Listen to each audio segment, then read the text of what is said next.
유대인들은 약속된 땅에 대한 신성한 권리가 있는가? 이스라엘과 팔레스타인 분쟁을 어떻게 생각해야 하는가? 성경을 믿는 그리스도인들은 이스라엘과 팔레스타인의 분쟁에 어떤 태도를 취해야 할까요? 일반적으로 나라 간의 분쟁을 완화시키는 방법과 같이 양쪽 다 긍휼과 공의의 태도로 다뤄야 할 성경적인 이유가 몇 가지 있습니다. 즉, 성경은 우리에게 이스라엘이든 팔레스타인이든 어느 한쪽 편만 들어주라고 가르치지 않습니다. 양쪽 다 특별히 신성한 지위를 가지고 있기 때문입니다. 물론 이스라엘이 하나님께 선택받은 백성으로서 예수 그리스도 안에서 절정을 이룬 구속사 가운데 특별한 축복을 받았다는 사실을 부인하지 않습니다. 너는 여호와 내 하나님의 성민이라. 내 하나님 여호와께서 지상 만민 중에서 너를 자기 기업의 백성으로 택하셨나니 뿐만 아니라 하나님이 아브라함 때부터 이 지역을 이스라엘에게 약속하셨다는 사실도 부인하지 않습니다. 실제로 하나님은 모세에게 이렇게 말씀하셨습니다. 이는 내가 아브라함과 이삭과 야곱에게 맹세하여 그의 후손에게 주리라 한 땅이라. 물론 이러한 내용이 성경에 나오지만 이러한 사실이 오늘날 분쟁 지역에 대한 법적 소유권이 이스라엘에 있다고 뒷받침하지는 않습니다. 이스라엘은 이러한 권리를 가질 수도 있고 가지지 못할 수도 있습니다. 하지만 그 결정은 신적 특권에 근거한 것이 아닙니다. 그 이유는 첫째, 언약을 지키지 않는 백성에게는 약속의 땅을 소유할 신성한 권리가 없습니다.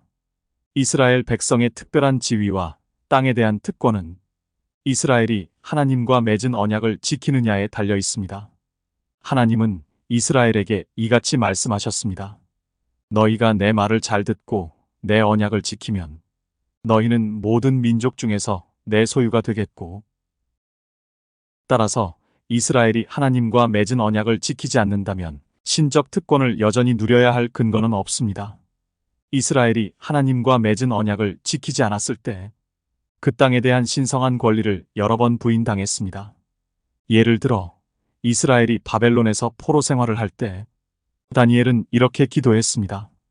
주 하나님, 우리는 이미 범죄하여 패역하며 주여 공의는 주께로 돌아가고 수치는 우리 얼굴로 돌아옴이 오늘과 같아서 유다 사람들과 예루살렘 거민들과 이스라엘이 가까운 곳에 있는 자들이나 먼 곳에 있는 자들이 다 주께서 쫓아내신 각국에서 수치를 당하였사오니 이는 그들이 주께 죄를 범하였음이니이다.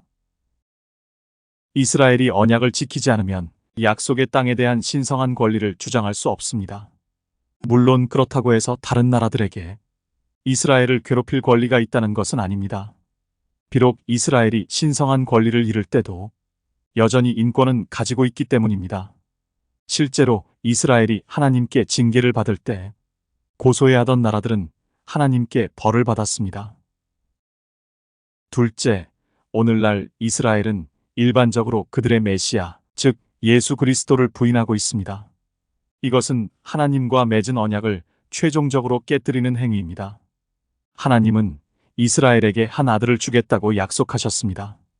한 아들을 우리에게 주신 바 되었는데 그의 어깨에는 정사를 메었고 그의 이름은 기묘자라, 모사라, 전능하신 하나님이라, 영존하시는 아버지라, 평강의 왕이라 할 것임이라. 그러나 정작 평강의 왕은 예루살렘을 바라보고 눈물을 흘리며 이렇게 말씀하셨습니다. 너도 오늘 평화에 관한 일을 알았더라면 좋을 뻔하였거니와 지금 내 눈에 숨겨졌도다. 날이 이를지라. 이는 내가 보살핌 받는 날을 알지 못함을 인함이니라. 건축자들이 아름다운 모퉁이돌을 버렸을 때 예수님은 이렇게 말씀하셨습니다. 하나님의 나라를 너희는 빼앗기고 그 나라의 열매 맺는 백성이 받으리라. 그분은 이렇게 설명하셨습니다. 동서로부터 많은 사람이 이르러 아브라함과 이삭과 야곱과 함께 천국에 앉으려니와 그 나라의 본 자손들은 바깥 어두운 데 쫓겨나 거기서 울며 이를 갈게 되리라. 하나님은 이스라엘 민족을 구원하시려는 계획을 가지고 계십니다. 그러나 현재 이스라엘 민족은 그들의 메시아, 즉 예수 그리스도의 복음을 거부함으로써 하나님과 적대 관계에 있습니다.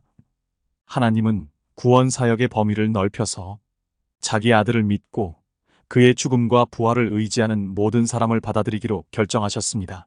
물론 팔레스타인 사람들도 포함됩니다. 하나님은 다만 유대인의 하나님이시냐? 또한 이방인의 하나님은 아니시냐? 진실로 이방인의 하나님도 되시느니라. 할례자도 믿음으로 말미암아 또한 무할례자도 믿음으로 말미암아 의롭다 하실 하나님은 한 분이시니라. 우리 그리스도인들이 중동 지역에서 팔레스타인과 이스라엘 사람들에게 간청해야 할 것은 이것입니다. 주 예수를 믿으라. 그리하면 너와 내 집이 구원을 받으리라. 그리고 만왕의 왕이신 예수님을 따르는 유대인과 이방인 제자들이 그 땅뿐만 아니라 온 땅을 유업으로 받을 그날까지 각 국가의 권리는 긍휼과 공의의 원리대로 결정해야 합니다. 특정 민족이 총이나 칼을 들고 신성한 권리나 지위를 주장하는 일은 없어야 합니다.